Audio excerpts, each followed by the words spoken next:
जय हिंद साथियों, नमस्कार। कैसे हैं आप सब लोग? उम्मीद है सभी बहुत अच्छे हैं, शानदार, लाजवाब, जबरदस्त, बेहतरीन, जिंदाबाद हैं। और रेल फाउंडेशन बैच के साथ जुड़कर आप सभी की रेलगाड़ी निकल पड़ी है अपनी परीक्षा की तैयारी को बहुत शानदार और बेहतरीन बनाने के लिए।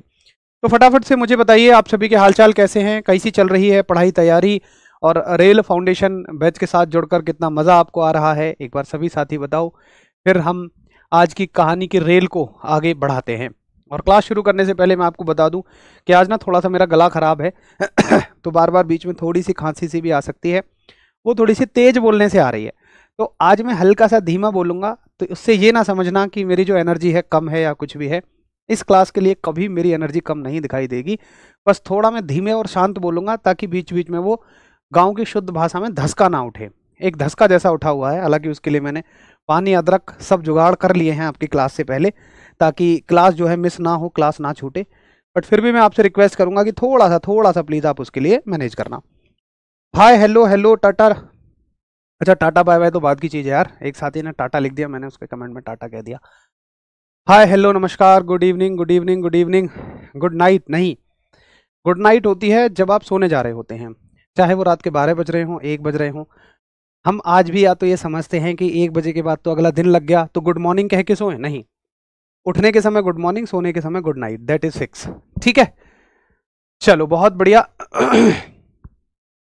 तो आज की क्लास में भी आपको पहले की तरह ही आनंद आएगा, पहले की तरह ही मज़ा आएगा, एक ज़बरदस्त वाला। और अभी तक ये क्लासेस यूट्यूब पे हो रही थी, आज ये एप्लीकेशन पे आ गई हैं। तो हम बिल्कुल अब टू द पॉइंट बात करेंगे, बिल्कुल सीधी बात करेंगे। और एप्लीकेशन पे आने का एक ये मतलब है कि आपने इस बैच के लिए पे किए हैं, और पे जो आपने किया है वो वाकई में आप सभी की या फैमिली की एक बहुत मेहनत की कमाई है।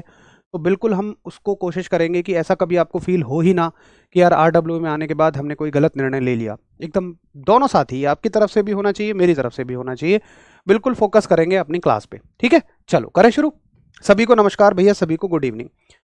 तो देखो दोस्तों, अभी तक जो हमने पढ़ लिया था, कल मिरर में हमने पढ़ा था, दर्पण में हमने ये पढ़ लिया था कि जो एक मिरर होता है, एक दर्पण होता है उसके द्वारा जो प्रतिबिंब बनता है वो किस किस तरह से बनता है। तो कुछ चीज़ें हमने पढ़ी थी। अच्छा, हम पढ़ क्या रहे हैं बता दूं तो लाइट हमारा चैप्टर चला हुआ है, उसके अंदर की पहली घटना चली हुई है रिफ्लेक्शन, यानी कि परावर्तन। और रिफ्लेक्शन में हमने कुछ बेसिक बेसिक चीज़ें सीखी। उसके बाद हमने ये तय किया कि भाई दोनों भाई या मेरी जो बहनें हैं कि भाई मिरर रिफ्लेक्शन जो होता है ना, परावर्तन जो होता है वो समतल दर्पणों से होता है, स्फेरिकल मिरर यानी कि गोलीय दर्पणों से होता है। तो हमें पहले पढ़ना है समतल दर्पण से, यानी कि प्लेन मिरर से। प्लेन मिरर के बारे में बहुत कुछ हमने सीख लिया। उसके बाद में कल हमने टॉपिक शुरू किया कि प्लेन मिरर से बनने वाले प्रतिबिंब के गुण कैसे होते हैं। तो उसमें एक गुण ये रह गया था कि इस दर्पण के द्वारा बनाया गया जो प्रतिबिंब होता है ना, यह सदैव कैसा होता है, यह सदैव आभासी और सीधा होता है। यानी कि ये ऑलवेज कैसा होता है, ये ऑलवेज वर्चुअल होता है और इरेक्ट होता है। अब इस बात का क्या मतलब है, देखो बहुत ध्यान से तसल्ली से आप मेरी बात को सुनना। देखो दोस्त, ये हमारे पास एक प्लेन मिरर है, ठीक, ये हमारे पास एक समतल दर्पण है। और मान लीजिए कि यहां से मैंने एक टॉर्च जलाई, यहां से, एक सेकंड रुको, यहां से मैंने, अरे कहाँ हो गया भैया, यहां से मैंने एक टॉर्च जलाई और इस टॉर्च से क्या निकलेंगी, रेज निकलेंगी। मान लो कुछ रेज ऐसे निकल रही हैं और कुछ रेज ऐसे निकल रही हैं। मैं निकलेंगी तो यहां से करोड़ों किरणें, बहुत ध्यान से सुनने की बात है, निकलेंगी तो यहां से करोड़ों किरणें, बहुत सारी किरणें। लेकिन मैं किन किरणों की बात कर रहा हूं, मैं केवल 2 किरणों की बात कर रहा हूं। अब वो रे यहां से टकराएंगी, तो चूंकि इस पे पीछे तो पॉलिश हो रखी है, पीछे तो इस पे हमने पुताई कर रखी है, तो वो किरणें टकराएंगी और टकराने के बाद में वापस लौट जाएंगी ऐसे करके। अब मुझे आप बताओ कि क्या ये किरणें कहीं मिलेंगी, बोलो यस और नो।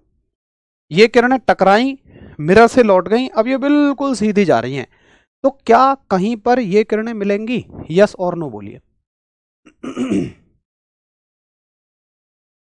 भाई आपके बहुत सारे डाउट हैं, आज एप्लीकेशन में आप आए हैं, क्या आपको कमेंट दिखाई दे रहे हैं? बिल्कुल दिखाई दे रहे हैं। उसके अलावा PDF आपको जल्दी दे देनी है मुझे, मैं बिल्कुल दे दूंगा। टेलीग्राम ग्रुप आपका बन गया है, सभी उसमें जुड़ गए हैं, जो नहीं जुड़े हैं वो जुड़ जाएंगे। जुड़ जाइएगा, आपको खुद जुड़ना है उसमें। आप बैच देखेंगे, बैच के साइड में टेलीग्राम का ग्रुप आ रहा होगा। क्लास खत्म होते ही 10 बजते ही, एग्जैक्टली 10 बजते ही, क्लास खत्म होने के बाद 10 बजते ही, क्योंकि 10 बजे तक आपका टेलीग्राम ग्रुप ओपन होता है, 8 से 10 तभी आप डाउट पूछ सकते हैं। उसके तुरंत बाद ये आपको पीडीएफ मिल जाएगी, ठीक है। तो भाई नहीं मिलेंगी, जो साथी कह रहे हैं हाँ मिलेंगी, तो नहीं मिलेंगी यार। एक बात बताओ ना, कोई चीज बिल्कुल सीधी चल रही है वो कैसे मिल जाएगी यार? मिलती कब हैं चीजें? जब चीजें ऐसे चल रही होती हैं, हल्की सी झुक के चल रही होती हैं एक दूसरे की तरफ, तो हम कहेंगे कि ये कहीं मिलती हैं। लेकिन दो चीजें जब सीधी चल रही हैं तो ये कभी भी नहीं मिलती हैं। अब दो चीजें सीधी चल रही हैं और इनसे प्रतिबिंब बने, यानी कि जब, बहुत ध्यान से सुनना, जब किरणों के बगैर मिले प्रतिबिंब बने, क्या ऐसा हो सकता है? होता है भाई। मैं समतल दर्पण में सामने खड़ा हो जाऊं, क्या मुझे अपना चेहरा नहीं दिखेगा? लो मैं अभी उठा लेता हूं, एक प्लेन मिरर उठा लेता हूं, क्या मुझे इसमें अपना फेस नहीं दिखेगा? भाई 100% दिखेगा। ये लो, मैंने अपना सारा आइटम उठा लिया, जादू की पेटी में से जादूगर बाजीगर ने सामान निकाल लिया, मैं सामने देख रहा हूं, किरणें जा रही हैं, लौट के वापस भी आ रही हैं, क्या मुझे चेहरा नहीं दिख रहा है? दिख रहा है, खूब बढ़िया दिख रहा है भैया, बढ़िया साफ साफ सा, आप भी देख लो, लेकिन आपको अपना चेहरा नहीं दिखाई देगा। तो दोस्त जब किरणों के बगैर मिले प्रतिबिंब बनता है तो इस तरह के प्रतिबिंब को हम हमेशा आभासी प्रतिबिंब कहते हैं, हम हमेशा वर्चुअल इमेज कहते हैं। और जो प्रतिबिंब किरणों के मिलने से बनता है, ये आगे दिखेगा आपको, उस प्रतिबिंब को हम कहा करेंगे वास्तविक प्रतिबिंब, यानी कि रियल इमेज। तो प्रतिबिंब दो तरह के होते हैं, एक आभासी एक वास्तविक, एक वर्चुअल एक रियल। ये कहां बनेगा? ये भी अलग गोलीय दर्पणों से बनेगा, वो बाद में पढ़ेंगे, ये बाद की बात है।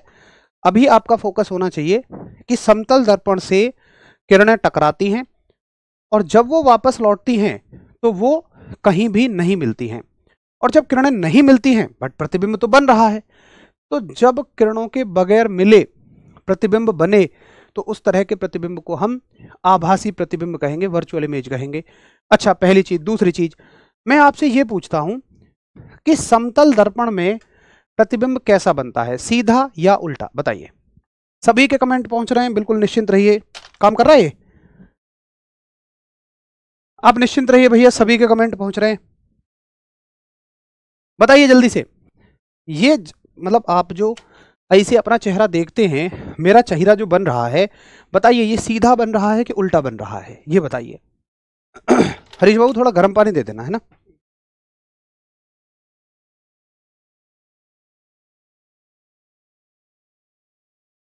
बहुत बढ़िया। तो बहुत सारे साथियों ने अच्छा दिमाग लगाया, लेकिन बहुत सारे साथी क्या कहते हैं, यार उल्टा बनता है। अब उन्हें उल्टा कहां से लगता है? सुनो, उनको उल्टा क्या दिखता है, बिल्कुल ईमानदारी से बताना कि हाँ यार भैया आप सही कह रहे हो। एक सेकंड रुको, अरे एक किसकी क्लास खुल गई भैया? अच्छा कोई बात नहीं, हमें गूगल खोलना है।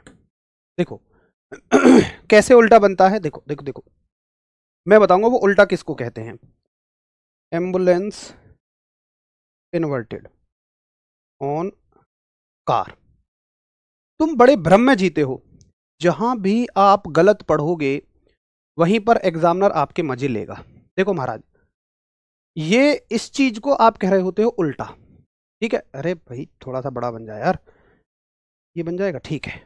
इसको देख लो, इस चीज को आप उल्टा कह रहे हो, ये उल्टा नहीं है।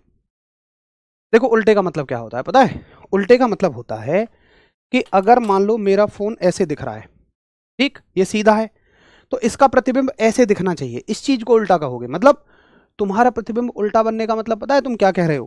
कि भैया यार मैं खड़ा होता हूं तो मुंडी ऊपर होती है, लेकिन यार दर्पण में तो मुंडी नीचे बनती है भैया। उल्टे का मतलब तो यही हुआ ना। लेकिन तुम कहोगे अरे यार इसको थोड़ी उल्टा कह रहा हूं मैं, उल्टा कह रहा हूं मैं कि मैं अपना हाथ ऐसे दिखाता हूं लेकिन दिखता ऐसा है, यानी कि फ्लिप होने को, इस चीज को आप उल्टा कह रहे हो, है ना। यानी दाएं की चीज बाएं और बाएं की चीज दाएं। अरे ये उल्टा नहीं है यार, बचपन से जो तुम उल्टे की परिभाषा सुनते आए हो वही उल्टा है। उल्टे का मतलब तो ये है, ये उल्टा नहीं है, ये है पार्श्विक उल्टा, ये है लेटरली इन्वर्टेड। तो एम्बुलेंस जो है ना वो लेटरली इन्वर्टेड है, ये उल्टा नहीं लिखा हुआ। देखो अगर ये उल्टा लिखता तो पता है उल्टा कैसे लिखता? एक सेकंड रुक जाओ, आजा भाई। उल्टा लिखने का मतलब ये होता है कि जैसे मान लो ये है एम्बुलेंस, एम्बुलेंस, तो उल्टे का मतलब क्या होता भाई? ए ऐसे बनता, ठीक, एम जो है ऐसे बनता, समझ गए, और बी जो है, चलो जो भी लेटर बनते, क्या ऐसे लिखा हुआ है? ये नहीं, ये लेटर फ्लिप कर दिए हैं, है ना, इसको ऐसे लिख दो, ये लेटर फ्लिप कर दिए हैं। लेटर फ्लिप का मतलब इसको ऐसे कर दिया है, तो जब इसको पलटोगे तो ई इसकी तरफ आ जाएगा ऐसे करके, सी इसकी तरफ आ जाएगा ऐसे करके, एन जो है वो ऐसे करके आ जाएगा। तो ये ऐसे थोड़ी पलटा है, ये ऐसे पलटा है। यानी कि रीजनिंग में जो आप पढ़ते हो दर्पण प्रतिबिंब और जल प्रतिबिंब, तो ये होता है जल प्रतिबिंब, जिसको हम उल्टा कहते हैं, और दर्पण प्रतिबिंब को हम कहते हैं पार्श्विक उल्टा हमारी भाषा में। क्लियर है? तो आप कहोगे कि भैया जी सुनो, अवतल दर्पण के द्वारा जो प्रतिबिंब बनता है ना, ये पार्श्विक उल्टा बनता है, उल्टा नहीं बनता, पार्श्विक उल्टा बनता है। और उल्टे और सीधे में तो सीधा बनता है। ठीक है, तीन चीजें हैं। कोई तुमसे पूछे कि बताओ इनमें से कौन सा समतल दर्पण द्वारा बने हुए प्रतिबिंब के लिए सही है, सीधा, उल्टा या पार्श्विक उल्टा, तो तुम कहोगे कि देखो सीधा बनता है, उल्टा नहीं बनता, पार्श्विक उल्टा बनता है। ठीक है, तो सीधे और उल्टे में से सीधा बनता है, और अगर उल्टा कहना है तो केवल उल्टा मत कहो, फिर कहो पार्श्विक उल्टा, इंग्लिश में, यानी कि लेटरली इन्वर्टेड। तो बताओ कि ये थोड़ा सा गहरा पॉइंट था, और यहां पर आप सामान्यतः गलती कर सकते थे, बट शायद अब आप गलती नहीं करेंगे। तो जरा बताओ, हाँ जी क्लियर है कि उल्टा नहीं कहूंगा, पार्श्विक उल्टा कहूंगा और सीधा कहूंगा? फटाफट से थम्स अप करोगे, हाँ जी क्लियर है।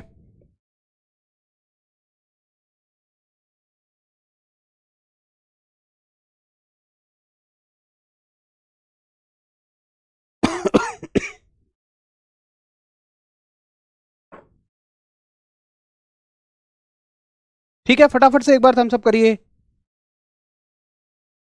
बहुत बढ़िया। तो ये सारे पॉइंट मुझे बड़े अच्छे से क्लियर हो गए हैं, ये कोई सॉरी समस्या वाली बात ही नहीं है। बाकी के पॉइंट तो हमने कल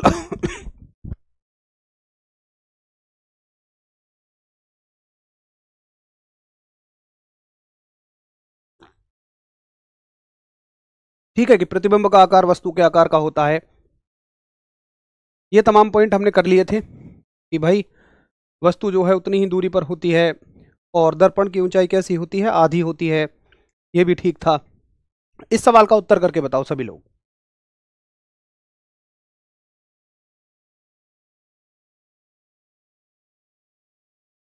ये क्वेश्चन हमने कल किए थे ना, फटाफट से उत्तर कर दो।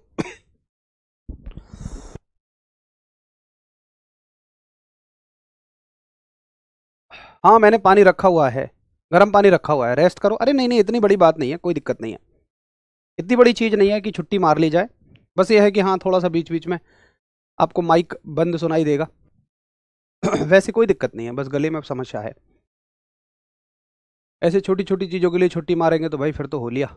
हाँ, तो आप कहोगे कि यार अगर 1.5 मीटर लंबा आदमी है और वो अपनी पूरी इमेज देखना चाहता है, और तुम कह रहे हो कि भाई छोटे से छोटा दर्पण बताओ, तो तुम कहोगे कि भैया छोटे से छोटा इसकी आधी ऊंचाई का तो दर्पण होना ही चाहिए, यानी कि 1.5/2, तो भाई 0.75 मीटर का दर्पण होना चाहिए। ये सवाल भी हमने कल के कंसेप्ट से क्लियर हो गया, ये भी कर लिया था हमने। अब इससे जुड़ा हुआ एक सवाल बताओ, ये कल कंसेप्ट हमने पढ़ लिया था, तो इससे जुड़ा हुआ एक सवाल बताएंगे। ये आरआरबी एएलपी टेक्नीशियन में आया हुआ है 13 अगस्त 2018। एक आपतित किरण एक समतल दर्पण के साथ 20 डिग्री का कोण बनाते हुए आपतित होती है, आपतित और परावर्तित किरण के बीच का कोण कितना है? फटाफट बताइए।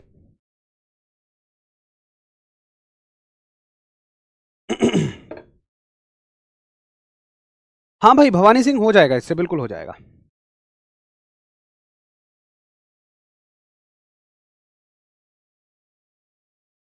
आपको किसी का भी कमेंट नहीं दिखेगा, केवल अपना कमेंट दिखेगा, वो इसलिए ताकि आप डिस्टर्ब ना हो।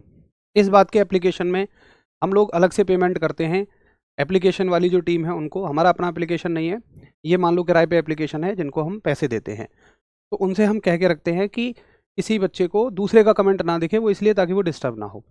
अब सुनो, यहाँ पे सवाल क्या कह रहा है कि एक आपतित किरण समतल दर्पण के साथ 20 डिग्री का कोण बनाते हुए आपतित होती है, आपतित और परावर्तित किरण के बीच का कोण कितना है। लेकिन मेरी समस्या क्या है, मैं कैसे पढ़ता हूं, मैं तो ऐसे पढ़ता हूं कि जब भी कुछ भी दिखे सवाल में तो मैं क्या दिमाग लगाऊंगा कि भैया हमने ये पढ़ा था कि आने वाली किरण का कोण और जाने वाली किरण का कोण बराबर है, ये 20 है तो ये भी 20 है।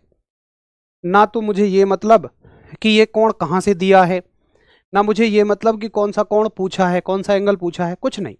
मैं सिर्फ एक रट्टू तोता बन गया हूं। मुझे 2-3 शब्द देखने होते हैं और उसी से मैं चाहता हूं कि पूरी दुनिया में जीत लूं। मैं चाहता हूं कि मुझे केवल कोई एक सूत्र बता दे और उसी से मैं इस पूरे ब्रह्मांड पे राज कर लूं। मैं कल को एलियनों के ग्रह पे जाऊं, वहां भी कब्जा कर लूं। अरे मेरे भाई, सवाल तो पढ़ लो दोस्त। सवाल तो पढ़ो। सवाल क्या कह रहा है भैया जी? सवाल तुमसे ये कह रहा है कि एक आपतित किरण एक समतल दर्पण के साथ 20 डिग्री का कोण बनाती है। क्या तुम्हें ये आपतन का कोण दिया हुआ है? तुम इसको 20 डिग्री कहने से पहले ये तो देखो ये कोण होता क्या है। तुमने इसको टक से 20 डिग्री कह दिया। भाई ये कौन सा कोण होता है? ये होता है आपतन कोण, यानी कि इंसिडेंस का एंगल। क्या उसने ये कहा है कि आपतन कोण है ये? उसका कहना है कि भैया आपतित किरण जो है ना, आने वाली किरण, भैया वो दर्पण के साथ 20 डिग्री का कोण बना रही है, तो ये आपतित किरण है, ठीक है, और ये दर्पण है। तो आपतित किरण का दर्पण के साथ कहां कोण बनेगा महाराज जी? आपतित किरण का दर्पण के साथ तो यहां कोण बनेगा 20 डिग्री। अगर आप या तो वो आपतन कोण कह देता तो मेरी समझ में आता, या वो कहता कि आपतित किरण का अभिलंब के साथ कोण, तो मेरी समझ में आता। अब उसने सिर्फ मुझसे ये कहा कि आपतित किरण दर्पण के साथ 20 डिग्री का कोण बनाती है। तो बात सही है, ये सबको समझ में आया कि ये वाला एंगल नहीं दिया, वो ये वाला एंगल दिया है। और सुनो, उसने क्या कहा कि आपतित होती है, ठीक है, आ जाती है। आपतित और परावर्तित किरणों के बीच का कोण, कि आपतित और परावर्तित किरणों के बीच का टोटल एंगल बताओ। आने वाली किरण और जाने वाली किरण, इनके बीच का टोटल एंगल ये बताओ। थोड़ी सी ज्योमेट्री लगेगी महाराज जी। देखो साहब, ऐसा है कि भैया यहां से और यहां तक का एंगल कितना होता है भाई? 90 डिग्री होता है। 20 माइनस कर दो तो ये कितना बचेगा? 70 बचेगा। और मुझे ये पता है कि जितना ये होगा उतना ही ये भी होगा, तो ये भी कितना होगा? 70 होगा। तो 70 और 70 ये पूरा टोटल मिला के कितना हो जाएगा? 140। तो ये हमसे जो आंसर पूछा है वो होगा 140। अब कोई अगर ये कहता हो, जब मैं इस सवाल को समझा रहा था तो वो ये दिमाग लगाने में लगा था कि इसका भी उत्तर कर दूं, इसका भी उत्तर कर दूं, इसका भी उत्तर कर दूं, मेरी बात को सुन नहीं रहा था। और अब कहे भैया समझ में नहीं आया, तो उसको समझ आएगा भी नहीं। उसको अब समझ में आएगा जब मैं दोबारा बताऊंगा। और जो ये कह रहा हो कि यार भैया मैं तो बस गलती इसलिए कर रहा था क्योंकि मैंने तो ये पढ़ा था कि आपतन कोण परावर्तन कोण तो 20 बराबर 20, तो वो समझ गया होगा कि कहाँ गलती कर रहा था। समझ गए? जल्दी से बताओ। हाँ जी भैया, मुझे आपकी बात समझ में आ गई है। ये मैंने आपको एक ऐसी बात बताई है कि जो आपके बहुत काम आएगी। अच्छा देखो, एक चीज़ बच्चों मैं आपको बताता हूँ कि ये जैसे हो सकता है कि बैच में कुछ चीज़ें ऐसी मेरी गलत हो सकती हैं जो आपको पसंद ना आए। हालांकि मेरी तरफ से ऐसा कुछ होगा नहीं। मैं जो भी बात बोलूँगा वो सब समझाने से रिलेटेड होंगी, कुछ भी आलतू फालतू की चीज़ लगेगी नहीं। हल्का फुल्का हंसी मजाक के लिए मैं थोड़ी सी दूसरी लैंग्वेज में बात करूँगा, लेकिन वो गलत किसी के लिए नहीं होगी। अगर आप क्लास में कुछ भी अपशब्द बोलते हैं किसी भी बारे में, तो अब ऐसा हो गया है कि हमारी टीम उनको कॉल करती है। जैसे अभी एक भैया थे, उन्होंने कुछ कहा है, तो हमारी टीम आपको कॉल करेगी, आपका प्रॉपर स्क्रीनशॉट आपको व्हाट्सएप पे भेजेगी और पूछेंगे कि इसका क्या कारण है। ये मेरे लिए नहीं है, मैं आपको ओवरऑल बता रहा हूँ, सभी टीचर्स के साथ है। अगर वाकई में टीम को लगता है कि हाँ इस बच्चे ने टीचर के लिए सही कहा है, टीचर की मिस्टेक है, तो टीचर्स को समझा दिया जाएगा। लेकिन अगर टीचर की मिस्टेक नहीं है और आप खाली मौज लेने के लिए यहाँ इस तरह से कर रहे हो, तो फिर आपके ऊपर थोड़ा सा एक्शन लिया जाएगा और आपका कोर्स जो है वो सस्पेंड होगा। हालांकि मैं कभी नहीं चाहूँगा कि आप मुझसे जुड़े हुए हो तो कोर्स कभी आपका सस्पेंड हो, लेकिन वो थोड़ा सा एक डिसिप्लिन बनाने के लिए ज़रूरी है ना, अनुशासन बनाने के लिए ज़रूरी है। तो विष्णु भाई एक हमारे हैं, तो विष्णु भाई आपके पास टीम एक बार कॉल कर लेगी और टीम आपको बता देगी कि क्या समस्या थी, वो चीज़ आपसे पूछ ली जाएगी कि ऐसा आपको क्यों लगता है ना। हालांकि वो मेरे लिए नहीं है आपका कमेंट, बट जिनके लिए भी है वो ऐसा क्यों है। ये सवाल सबको समझ आया? एक बार थम्स अप करो, या फिर मैं दोबारा बताऊं? जिनको समझ में आ गया थम्स अप करो, मैं दोबारा बता दे रहा हूं। चलिए दोबारा देखो एक बार। ये एक मिरर है, ये एक दर्पण है, और हम जानते हैं कि आने वाली किरण और जाने वाली किरण इस तरीके से जाएंगी, ठीक है। और ये कहते हैं कि दर्पण के साथ में आने वाली किरण का कोण दिया हुआ है 20 डिग्री, और आने वाली किरण और जाने वाली किरण का टोटल एंगल पूछा है। तो मुझे पता है कि ये दोनों एंगल बराबर होते हैं। अगर यहाँ से यहाँ तक का 90 है, इसमें से 20 माइनस कर दो, ये 70 बचेगा, और ये 70 है तो ये भी 70 होगा। तो 70 और 70 कितना हो जाएगा मिला के 140। ये एंगल हमसे पूछा था, ठीक है भाई। चलो वेरी गुड, आ गया समझ में? चलो चलो वेरी गुड, ये एक क्वेश्चन मुझे समझ में आ गया। अगर हाँ तो एक और क्वेश्चन थोड़ा सा ध्यान से करके बताओ। ये एक एलडीसी की परीक्षा का आया हुआ सवाल है, और थोड़ा ना ध्यान से पढ़ के बताना, ध्यान से।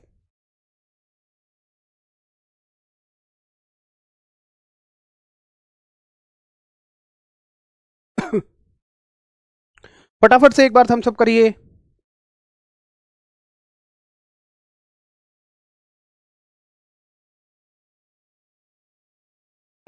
एप्पल लाइक करने का ऑप्शन नहीं है क्या? आता है, एक नीचे रेटिंग का ऑप्शन आएगा, आप उसमें रेटिंग डाल सकते हैं किसी भी टीचर की।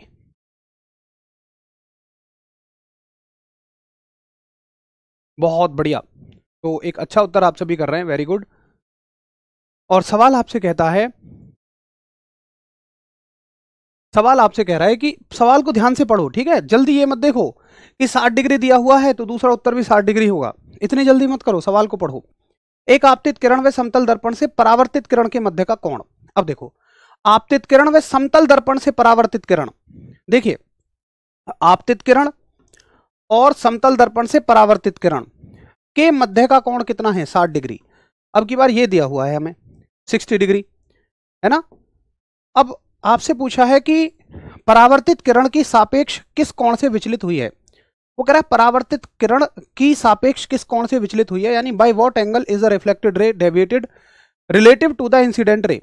ये कह रहा है इसकी तुलना में ये वाली किरण कितने डिग्री से विचलित हुई है। तो ना तो यहां से आपसे आपतन कोण पूछा है, ना ही यहां आपसे कोई परावर्तन कोण पूछा है, यहां आपसे कुछ नहीं पूछा।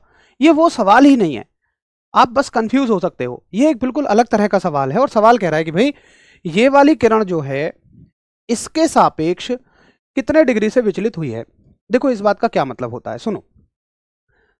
एक ये मैं लाइन खींचूं और इसके ऊपर एक और दूसरी लाइन खींच दूं, मैं पूछूं इसके सापेक्ष इस वाली लाइन का कोण कितना है, तो मान लो वो 30 डिग्री है, ठीक है।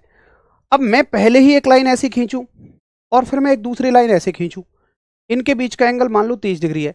मैं पूछूं कि इस वाली लाइन का इसके सापेक्ष कितना एंगल है, तो आप उत्तर 30 ही डिग्री करोगे।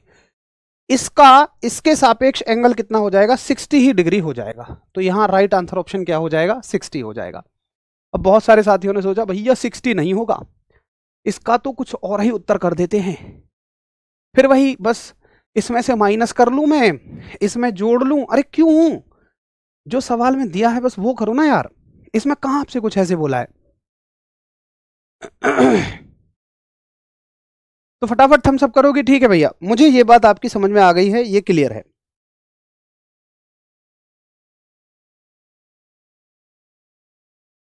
ठीक है, तो थोड़ा सा ध्यान से आपको सवाल की लैंग्वेज को पढ़ना है, ऐसे कुछ भी उत्तर नहीं करना। तो ये हो गया हमारा एक क्वेश्चन। बाकी ये पॉइंट हमने कर ही लिए थे कल, और मैं केवल आज आपको वो दूंगा जो आज हमने पढ़ाया है, ये कल वाले पॉइंट नहीं दूंगा।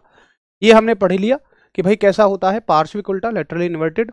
तो लेटरली इन्वर्टेड का मतलब होता है कि लेफ्ट की चीज राइट में दिखेगी और राइट की चीज कैसे दिखेगी? लेफ्ट में दिखेगी।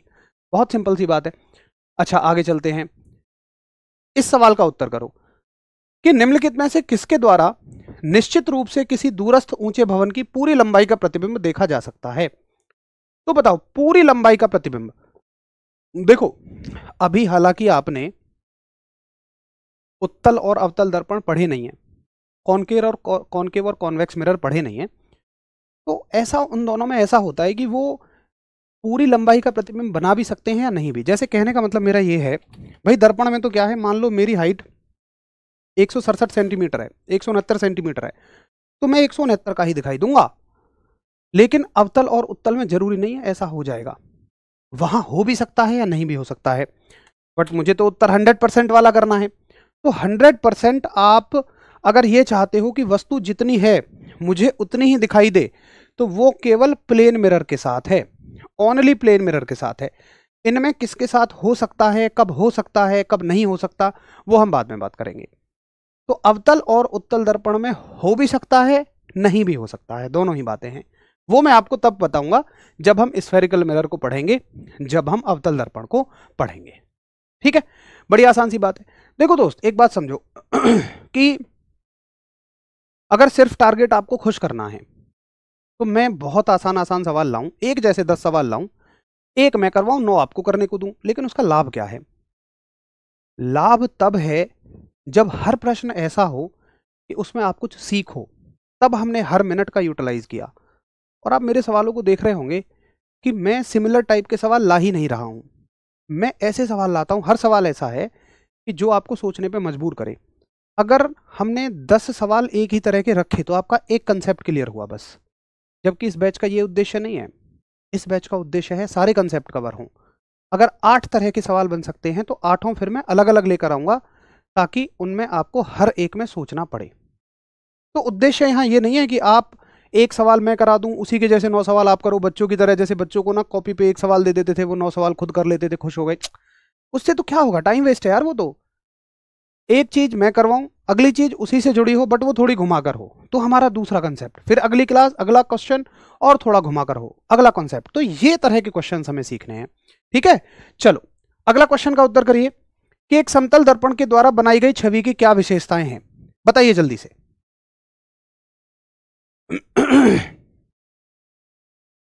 एक प्लेन मिरर से बनाई गई छवि की क्या विशेषताएं होती हैं?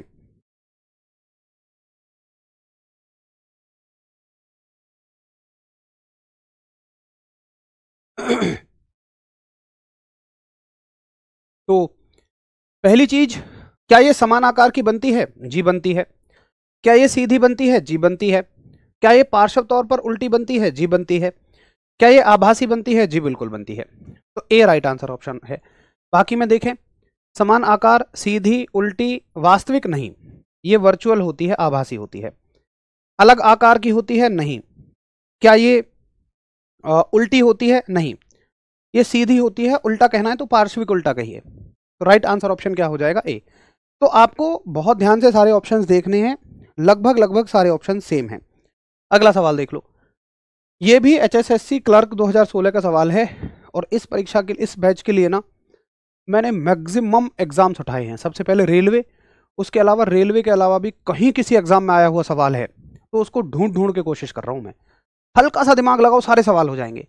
समतल दर्पण द्वारा निर्मित प्रतिबिंब का आकार कैसा होता है, बताओ।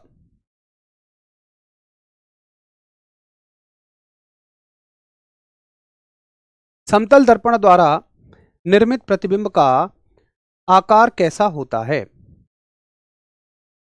तो समतल दर्पण के द्वारा निर्मित प्रतिबिंब का आकार जो होता है वो बिल्कुल समान आकार का होता है, वस्तु के ही आकार के बराबर होता है। ना तो ऐसा होता कि वो बड़ा दिखेगा, ना छोटा दिखेगा, ना उससे कम दिखेगा, वो बिल्कुल बराबर आकार का होगा, वो बिल्कुल सेम साइज का होगा। ठीक है, चलो बहुत बढ़िया। अब देखो एक अलग कंसेप्ट पर चलते हैं, सॉरी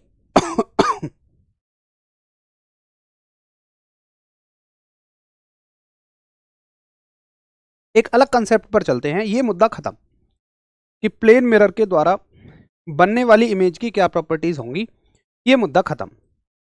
अब एक मुद्दा शुरू होता है, और मुद्दा क्या है कि अगर मान लो आपके पास 2 प्लेन मिरर हैं, 2 समतल दर्पण हैं, जैसे मान लो एक ये है और मान लो ये भी प्लेन है, ये भी समतल है, ठीक, और मैं इनके बीच में एक वस्तु को रख दूं। ठीक है, कैसे?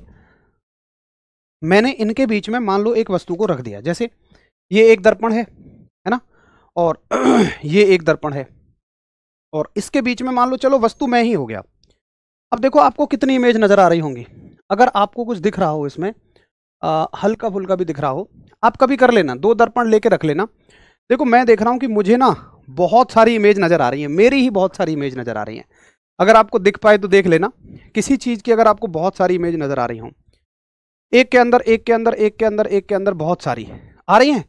ये देखो हरीश बाबू, आपको नजर आ रही हैं? एक के अंदर एक के अंदर एक के अंदर एक के अंदर बहुत सारी इमेज नजर आती जा रही होंगी आपको। चलो ऐसे करके नजर आएंगे, है ना? हाँ ऐसे देखो, छोटे से दर्पण में देखो बहुत बहुत बहुत बहुत बहुत सारी इमेज नजर आती चली जाएंगी। ये करके देख लेना आप। तो सवाल आता है कि जब 2 प्लेन मिरर्स को, जब 2 समतल दर्पणों को एक दूसरे के साथ रखा जाता है और उनके बीच में आप एक वस्तु रख दो, एक इमेज रख दो, तो इमेजों की संख्या कितनी होती है? प्रतिबिंबों की संख्या कितनी होती है? नंबर ऑफ इमेज कितनी होती है? देखो पहला उत्तर तो टॉपिक है कि 2 समतल दर्पण द्वारा निर्मित छवियों की संख्या। अब ये भैया इस बात पर निर्भर करता है कि आपने सॉरी दोनों दर्पणों को सीधा रखा या नहीं, कहीं आपने एंगल पे तो नहीं रख दिया। अगर मान लो दोनों दर्पण जैसे भी रखे हों, एक तो तरीका है कि मैंने वस्तु को बिल्कुल सिमेट्रिक रखा। सिमेट्रिक का मतलब समझते हो? देखो सिमेट्रिक का मतलब होता है कि वस्तु बिल्कुल आपने इस तरह से रखी। अगर दर्पण सीधा है तो वस्तु भी सीधी होनी चाहिए, अगर दर्पण ऐसे है तो वस्तु भी ऐसे होनी चाहिए। ये सिमेट्रिक है, हिंदी में बोलते हैं इसको सममित। अगर दर्पण ऐसे है और वस्तु ऐसे है तो ये सममित नहीं है, ये एसिमेट्रिक है। आ गया समझ में? तो ये कितनी इमेज बनेंगी ये बहुत सारी बातों पर निर्भर करता है, ये बहुत सारी बातों पर डिपेंड करता है। तो उसके लिए हम क्या करेंगे, देखो पहला फॉर्मूला, अगर हम ये कहें कि भाई 2 समतल दर्पण हैं और वो दोनों एक दूसरे से थीटा एंगल पर रखे हुए हैं। थीटा एंगल पर कैसे? एक तो मिरर ये है और दूसरा जो मिरर है मैंने उसको ऐसे करके रखा है, मतलब इनके बीच में थीटा का एंगल है। यानी ये मिरर है यार, सिंपल ऐसे रख दो, ऐसे रख दो, ऐसे रखो, ऐसे रखो, कैसे भी रख दो कि इनके बीच में एक एंगल है, इनके बीच में एक कोण है। हाँ बिल्कुल, जब हम बाल कटवाने जाते हैं तो बिल्कुल ऐसे ही दिखता है, बहुत सारी इमेज दिखती हैं। तो मैं ऐसा नहीं मान रहा हूँ कि ये सीधे हैं, वो बाद में देख लेंगे। अभी मैं मान रहा हूँ ये किसी एंगल पर हैं, ऐसे ऐसे ऐसे ऐसे हैं। अब मैं इनके बीच में एक इमेज रखता हूं तो देखो होगा क्या कि प्रतिबिंब जो बनेगा कैसा बनेगा। पहला, अगर मैं क्या करूंगा, चलो मैं इसको अलग से ही बता देता हूं, यही बता देता हूं कि मैं इनके बीच में एक वस्तु रखूंगा और वो मुझसे पूछेगा कि प्रतिबिंबों की संख्या कितनी होगी। तो मैं क्या करूंगा कि जो मुझे कोण देगा उसको 360 से डिवाइड करूंगा। फॉर एग्जाम्पल जैसे मान लो कि मुझे दिया उसने कि भाई 45 डिग्री पर 2 मिरर रखे हुए हैं और उनके बीच में मैंने एक वस्तु रखी। एक सवाल उठा लेते हैं कि 2 मिरर हैं जो एक दूसरे से 45 डिग्री पर रखे हैं और उनके बीच में हमने एक वस्तु रखी। तो मैं इस एंगल को 360 से डिवाइड करूंगा। अब कितना उत्तर आएगा? आप कहोगे ये आएगा 8। अब मैं ये देखूंगा कि 8 एक कैसी संख्या है। तो 8 सम है या विषम है, मुझे बताइए। 8 है एक सम संख्या, एक इवन नंबर, ठीक है। अगर ये एक इवन नंबर आता है तो मैंने स्पष्ट रूप से लिखा है कि प्रतिबिंबों की जो संख्या होगी ना, आपको क्या कर देना है, इसमें से 1 माइनस कर देना है। तो कितनी इमेज बनेंगी? 7 इमेज बनेंगी। जो प्रतिबिंब होंगे, जो इमेज होंगे वो कितने होंगे? 7। अगर तुम ये कहते हो अनंत, तो वो केवल तब है कि जब 2 दर्पण सीधे रखे हैं, बस। मैं यहाँ सीधे की बात ही नहीं कर रहा हूँ, मैं कह रहा हूँ सीधे का तो आसान सी चीज़ है, बाद में पढ़ लेंगे, समझो मेरी बात को। सीधा रखे हैं 2 दर्पण तो प्रतिबिंब अनंत बनेंगे, ठीक है। लेकिन अगर वो किसी एंगल पे रखे हों, अगर वो किसी कोण पर रखे हों, तो अगर किसी कोण पर रखे हैं तो जो भी कोण हमें सवाल में देगा हम उसको 360 से डिवाइड करेंगे। अगर ये एक सम संख्या आता है तो उसमें से 1 माइनस कर देंगे। ये सूत्र है, ये फॉर्मूला है ना। उतने ही प्रतिबिंब बनेंगे। अब एक साथी कह रहा है 8 कैसे आया? भैया 45 में 360 का भाग करके आया लाला। यार 45 में 360 का भाग तो ये तो आता होगा ना सबको। 360 में 45 का भाग कैसे करोगे? 45 एकम 45, 45 दूनी 90। मैं जब तक करता चला जाऊंगा जब तक 360 ना आ जाए।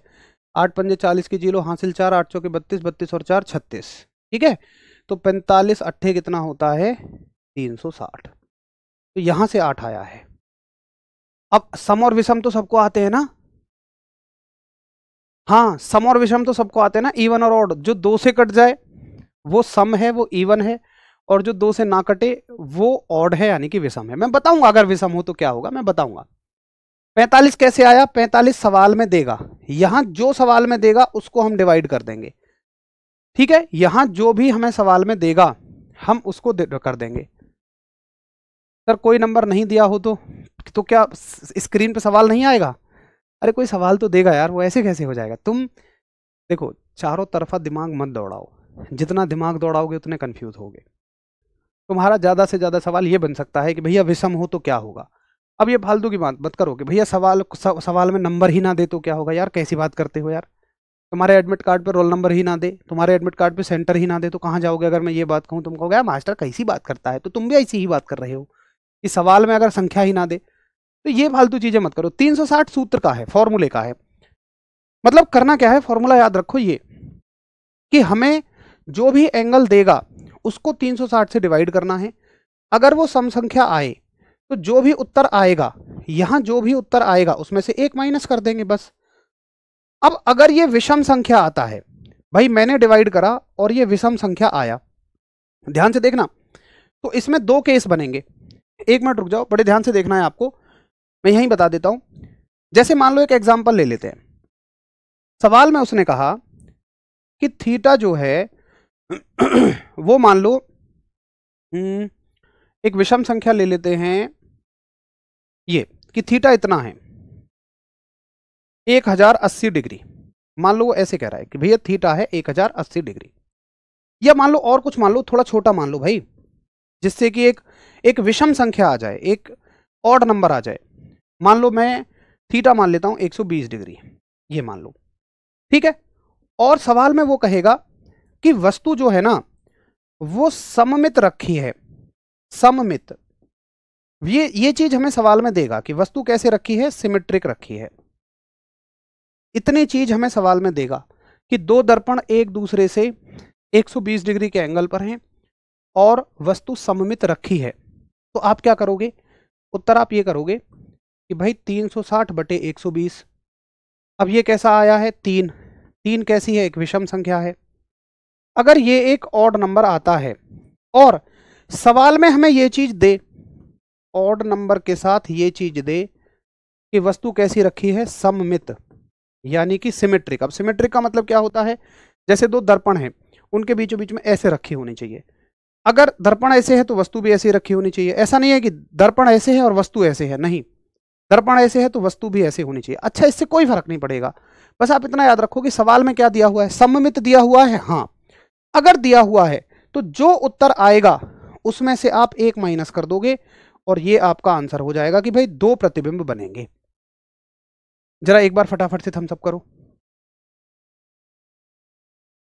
जल्दी से फटाफट से थम्स अप करो। अब एक बच्चा ये कह रहा है कि भैया अगर मान लो, पूछने को ये सवाल पूछो आप कि यार अगर मान लो सवाल भैया ऐसा दे दे कि थीटा तो 120 डिग्री ही है, ठीक है, लेकिन वस्तु सममित ना रख के असममित रखी है। असममित का मतलब नॉन सिमेट्रिक रखी है, नॉन सिमेट्रिक रखी है। तो भैया नॉन सिमेट्रिक का मतलब क्या हो जाएगा, पहले मैं इसे 360 से ही डिवाइड करूंगा। जो भी मुझे सवाल में देगा 360 से डिवाइड करूंगा। 360 से डिवाइड करने पे 3 आया। 3 एक विषम संख्या है, ऑड नंबर है, और अगर ये असममित है, ये सवाल में देगा अगर वस्तु असममित रखी है, नॉन सिमेट्रिक रखी है, तो फिर मैं 1 नहीं घटाऊंगा, सीधा सीधा 3 ही उत्तर हो जाएगा, फिर मैं 1 नहीं घटाऊंगा। ठीक है, अगर सम संख्या है तो सम में तो कुछ नहीं देखना, इवन में कुछ नहीं देखना, सम हो, सम संख्या है तो उसमें चाहे सममित हो चाहे असममित हो, सब में से 1 ही घटाना है। चाहे सिमेट्रिक हो चाहे नॉन सिमेट्रिक हो, सब में से 1 घटाना है। लेकिन ऑड में अगर विषम संख्या है सममित में से एक घटाना है, असममित में से एक नहीं घटाना है। बस इतना आपको याद रखना है। तो फटाफट से थम्स अप करो।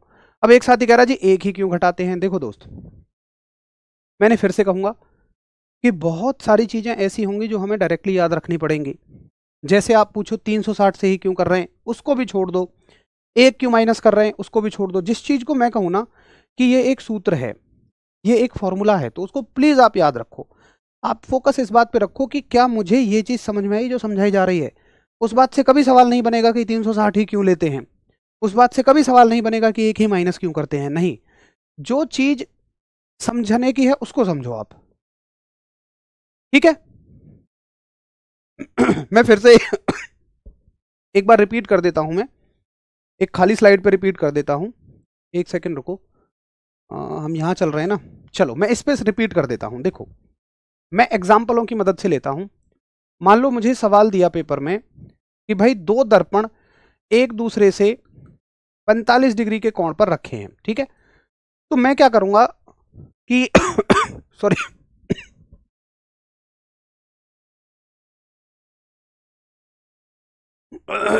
मैं क्या करूंगा, और मुझसे दर्पणों प्रतिबिंबों की संख्या पूछी हो कि कितनी नंबर ऑफ इमेज बनेंगी, कि बताओ कितनी संख्या होगी, ठीक है। पूरी सवाल की लैंग्वेज देगा, यहां तो जस्ट मैं शॉर्ट में लिख दे रहा हूं आपको समझाने के लिए। आपको क्या करके देखना है, इसको 360 से ही डिवाइड करके देखना है। अगर ये 360 में सॉरी 45 का डिवाइड करोगे तो 8 आएगा, करके देख लेना। अब ये कैसी संख्या आई, एक सम आई, एक इवन नंबर आया। अगर इवन नंबर है तो ना मुझे सममित देखना ना मुझे असममित देखना, कुछ नहीं देखना, मैं सीधा एक माइनस करूंगा और यही मेरे लिए प्रतिबिंबों की संख्या का उत्तर हो जाएगा। अब अगला सवाल अगर ये आया कि मान लो जो थीटा है वो 120 डिग्री है, तो वो सवाल में ना खुद ही दे देगा कि सममित है या असममित है। अगर देखो भैया ये उत्तर इवन आ रहा है, सम संख्या आ रहा है, तो हो सकता है वो देगा भी नहीं, क्योंकि आपको पता है सम में तो देखना ही नहीं है। अगर ये इवन आया है तो ना सममित देखना ना असममित, फिर तो कोई दिक्कत ही नहीं है। बट अगर ये 120 डिग्री देगा या कोई ऐसा संख्या देगा कि जिसे 360 से डिवाइड करने पर जो उत्तर आए वो एक विषम संख्या है, ऑड नंबर है, तो फिर हमें चेक करना पड़ेगा, ऑड पे चेक करना पड़ता है कि ये सममित है या असममित है, ये सिमेट्रिक है या नॉन सिमेट्रिक है। अगर ये विषम है और सिमेट्रिक है तो आप इसी के तरीके से सॉल्व करोगे कि भाई एक माइनस कर दो और यही इसका उत्तर हो जाएगा। बट अगर वो ऐसा सवाल दे कि भाई सुन, थीटा तो 120 डिग्री है लेकिन कैसा है, असममित, असममित यानी कि नॉन सिमेट्रिक, तो तुम क्या कहोगे कि भैया सुनो 360 बटे 120 कर रहा हूं तो 3 आ रहा है, 3 है विषम यानी कि ऑड। फिर आप दूसरी कंडीशन चेक करोगे सममित है या असममित है, भैया असममित है, असममित है तो फिर मैं माइनस नहीं करूंगा, सीधा सीधा मेरा यही उत्तर हो जाएगा। अब सम्मित असम्मित क्या होता है, एक बार में ढंग से सुन लो, आप बार बार क्यों एक चीज को पूछ रहे हैं। भाई ये दर्पण है, अगर वस्तु ऐसे रखी है इसके बिल्कुल सामने ऐसे सीधी सीधी तो ये सममित है, अगर वस्तु ऐसे रख गई तो ये असममित है, नॉन सिमेट्रिक है। दर्पण ऐसे रखा है वस्तु भी ऐसे ही रखी है तो ये सममित है, समझ गए। ऐसे रखा है वस्तु भी ऐसे रखी है, सममित है। बट अगर दर्पण ऐसे है और वस्तु ऐसे है तो ये असममित है, यानी कि उसके जैसी ही ना रखी हो, बस सिंपल सी बात है। और ये बात नहीं भी समझ में आ रही हो ना, सममित असममित छोड़ दो, इस बात से कभी सवाल नहीं बनेगा। सवाल बस ये देखना कि सममित या असममित दिया हुआ है या नहीं दिया हुआ है। अब बताओ किसको क्या दिक्कत है। सिमेट्रिक नॉन सिमेट्रिक का मतलब ये होता है मेरे दोनों हाथ सिमेट्रिक हैं, ये सममित हैं। क्यों? क्योंकि ये दोनों एक दूसरे पे पूरी तरह छप जाते हैं। देखो सारी उंगलियां एक दूसरे पे छप गई है ना। अब अगर ये ऐसे हों तो नहीं छप पाएंगे, ये असममित है। तो दर्पण भी ऐसे रखा है वस्तु भी ऐसे रखी है, ये सममित है। अच्छा अब बताओ, मैं अगर अपने हाथों को ऐसे भी रखूं तब भी तो ये सममित ही रहेंगे, हाँ ऐसे कर दूंगा तो ये असममित हो जाएंगे। तो वस्तु अगर ऐसे रखी हो ऐसे रखी हो ऐसे रखी हो, बिल्कुल दोनों एक दूसरे की सीधी, तो ये सममित हैं, सिमेट्रिक हैं, ये बात हो। अब अगला सवाल जो आपका आ रहा है वो बहुत अच्छा है। पहले यहां तक का बताइए कि हाँ जी यहां तक भैया मुझे जो है वो आपकी बात बड़े अच्छे से समझ में आ गई है।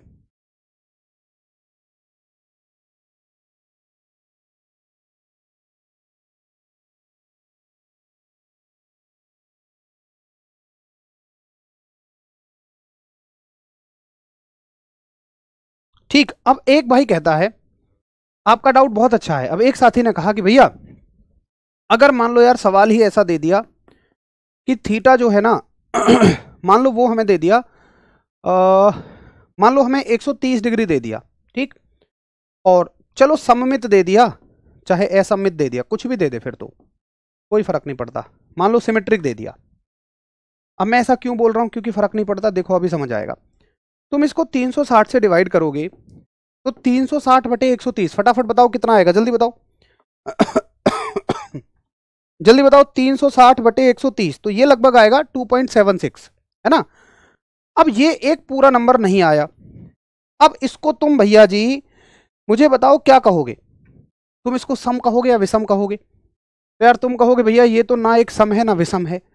तो जब उत्तर एक पूरा अंक ना आए, जब उत्तर एक कंप्लीट नंबर ना आए, तो आपको क्या करना है कि आपको इसका केवल पूरा नंबर ले लेना है, मतलब ये हिस्सा छोड़ देना है, और इसको आपको क्या मानना है, 2 मानना है, कि भैया यही प्रतिबिंबों की संख्या है। तुम वो दिमाग मत लगाना मैथ वाला कि भैया 2.76 तो राउंड ऑफ होगा 3। मैं राउंड ऑफ की बात नहीं कर रहा हूं, यहां वो नियम में लगा ही नहीं रहा हूं। तुम क्यों जबरदस्ती उस नियम को घुसेड़ रहे हो भाई? मैं सिर्फ ये कह रहा हूं कि जब भी ऐसे केस में ये एक पूरा नंबर ना आए, एक दशमलव संख्या आए, तो आपको केवल पूरा हिस्सा ले लेना है, बस। पूरा हिस्सा कितना है, 2। तो ये जुगाड़ मत लगा देना, और यही प्रतिबिंबों की संख्या हो जाएगा, यही नंबर ऑफ इमेजेस हो जाएगा। बोलो क्लियर है कि हाँ जी भैया मुझे आपकी बात समझ में अच्छे से आ गई है।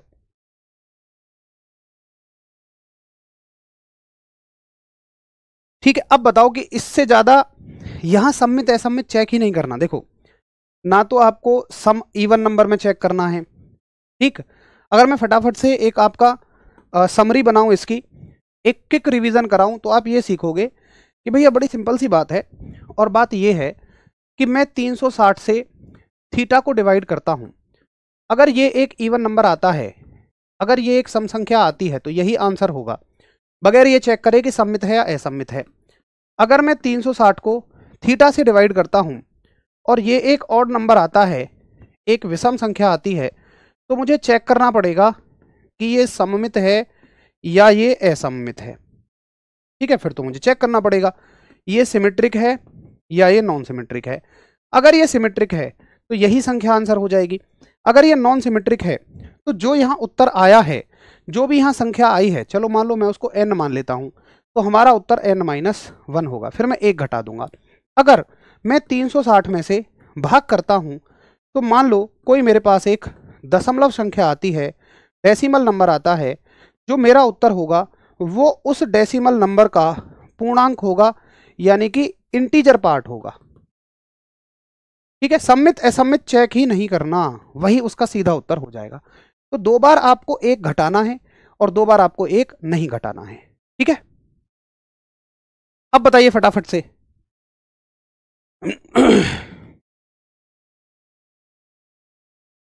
अच्छा सॉरी, मैंने यहाँ पे उल्टा बता दिया आपको, एक्सट्रीमली सॉरी भाई, यहाँ पे गलती हो गई, सॉरी सॉरी सॉरी। यहाँ पर हम कहेंगे 1 घटा देंगे और यहाँ पर हम 1 नहीं घटाएंगे, और यहाँ पर पूरा वाला पार्ट लेंगे, यहाँ पर पूरा वाला हिस्सा ले लेंगे। हाँ सॉरी सॉरी उसके लिए। अब ठीक है ना, फटाफट से थम्स अप करो, हाँ जी क्लियर है।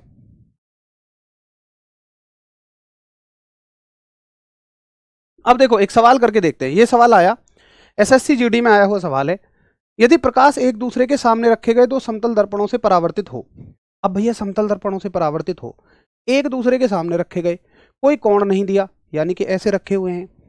अब देखो, जब 2 दर्पण बिल्कुल आमने सामने रखे हों, एक ही जैसे रखे हों, इनके बीच में कोई कोण ना दे, तो कोण कितना होता है भाई? कोण होता है 0 डिग्री। और तुम ये वाला फॉर्मूला लगाओगे भी ना कि 360 बटे थीटा, उससे भी उत्तर आ जाएगा। थीटा की जगह 0 लगाओगे तो किसी भी संख्या में 0 का भाग देने से उत्तर आता है अनंत, यानी कि इनफाइनाइट। तो आप कहोगे भाई कितने प्रतिबिंब बनेंगे? अनंत प्रतिबिंब बनेंगे, इनफाइनाइट इमेज बनेंगी। तो ये तो आसान सा सवाल है। जब एंगल ना दे और कहे कि भैया दोनों एक दूसरे के आमने सामने रखे हैं तो उत्तर हमेशा इनफाइनाइट होगा, कोई दिक्कत नहीं है। ठीक है, अच्छा आगे अब देखो अगला सवाल। ये जूनियर असिस्टेंट का अकाउंटेंट का आया हुआ सवाल है कि दो समतल दर्पण परस्पर लंबवत रखे हुए हैं। अब कैसे रखे हुए हैं? परपेंडिकुलर। अब परपेंडिकुलर में क्या मानोगे? तुम कहोगे कि भैया 360 बटे थीटा, और थीटा कितना है? 90। भाई लंबवत का मतलब कितना होता है? 90 डिग्री। एक दूसरे के लंबवत का मतलब एक दर्पण ऐसे है, एक दर्पण ऐसे है, यही तो मतलब है लंबवत का, परपेंडिकुलर का। ना आता हो तो समझ लो परपेंडिकुलर का मतलब है एक दर्पण ऐसे रखा है और दूसरा दर्पण ऐसे रखा है, 90 डिग्री का एंगल है, तो 360 बटे 90 कितना हो जाएगा? 4। ये कैसा संख्या है? ये सम संख्या है, ये इवन नंबर है। तो बताओ इवन नंबर के लिए क्या बताया मैंने कहा इवन नंबर है तो कुछ देखना ही नहीं है, सीधा सीधा जो आएगा वही आंसर है। तो कहाँ गया ये तो यही आपका आंसर है कि भैया 4 प्रतिबिंब बनेंगे। लो हो गया राइट आंसर। ठीक है, अगले क्वेश्चन पे चलें, दिखाओ करके फटाफट से। अब देखो ये कितनी जगह आया हुआ है, यूपी पीसीएस में आया हुआ है, यूपी पीएससी में आया हुआ है, और यूपी पीसीएस प्री में आया हुआ है। ये भी यही कह रहा है कि दो समांतर दर्पण हैं जो पैरेलल मिरर हैं। पैरेलल का मतलब ये हो गया, यानी कि थीटा कितना है? 0, और 360 बटे 0 करोगे तो इनफाइनाइट आ जाएगा। इसमें तो कुछ भी देखना ही नहीं है। ठीक है सर, 360 से ज़्यादा दे तो ऋषिकेश भाई सुनो, कि जो भी हम बात पूछा करें ना, जो भी बात हम पूछा करें हमें उसको ध्यान से एक बार सोचना चाहिए। हाँ, मैंने कोई दोबारा से मिस्टेक कर दी है क्या? अगर हाँ तो सॉरी उसके लिए, बताओ कहाँ गड़बड़ हो गई है?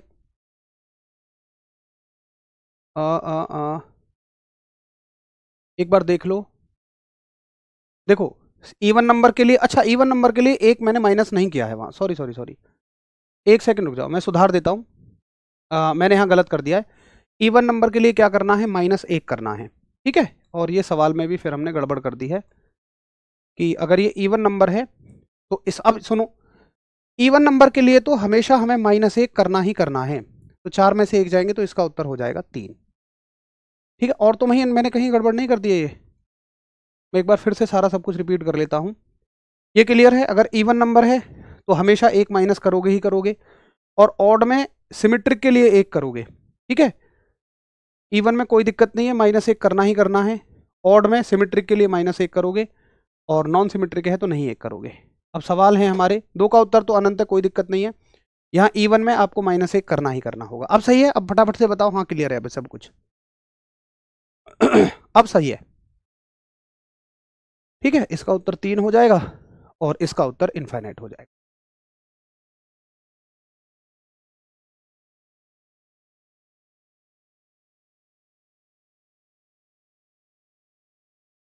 चलो अब सब ठीक है ना?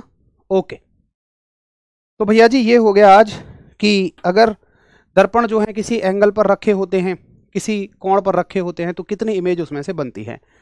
अब बहुत सारे साथियों का कंप्लेंट है कि भैया आपने टेक्नीशियन के बैच में ये नहीं कराया था, वहाँ ये नहीं कराया था। देखो भाई, मैं फिर से कहूँगा कि किसी भी बैच को इससे कंपेयर मत करना। यहाँ पर आपको बहुत सारी चीज़ें ऐसी दिखेंगी जो एक्स्ट्रा हैं। अब आप कहोगे तो वहाँ क्या कम कराई थी? नहीं, हो सकता है वहाँ पर उस टॉपिक से सवाल ना आए उस एग्ज़ाम में, लेकिन यहाँ हम उन सारे टॉपिक को लेकर चल रहे हैं जिसमें कहीं से भी सवाल पूछा गया है।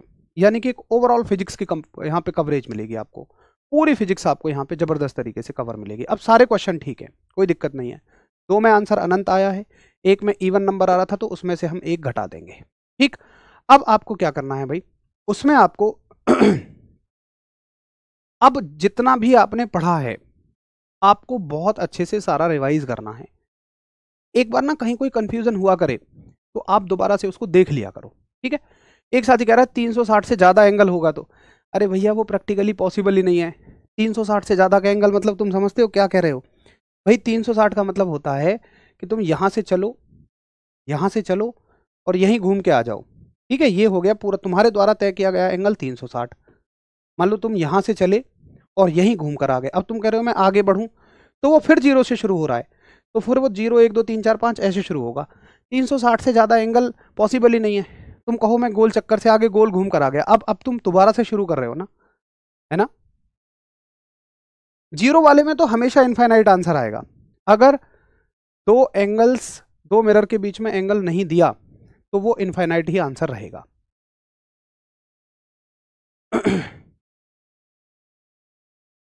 ठीक है, अब मैं फिर से एक बार सारे सवाल रिपीट कर देता हूं। 3 ही सवाल तो करे हमने। कहाँ गया बताओ। ये मैंने कर तो दिया, इवन में -1 कर तो दिया, और यहाँ ऑड के लिए सिमेट्रिक में -1 कर दिया, असमित में ये हो गया, पूर्णांक में ये हो गया। और सवालों में ये तो आमने सामने रखे हैं तो इनफाइनाइट हो जाएगा, इवन में -1 कर दोगे, बड़ी आराम से बात है, हो जाएगी। और यहाँ इनफाइनाइट होगा ही होगा। अब तो सब सही है, अब कोई दिक्कत नहीं है। चलो ठीक है, तो भैया इसको ना अच्छे से रिवाइज करना, बढ़िया तरीके से, बेहतरीन तरीके से रिवीजन जरूर करके सोना है। रिवीजन क्यों करते हैं उसके बारे में हम बाद में बात करेंगे। अभी आपका समय हो चुका है, फिर मिलते हैं। नमस्कार, धन्यवाद, जय हिंद।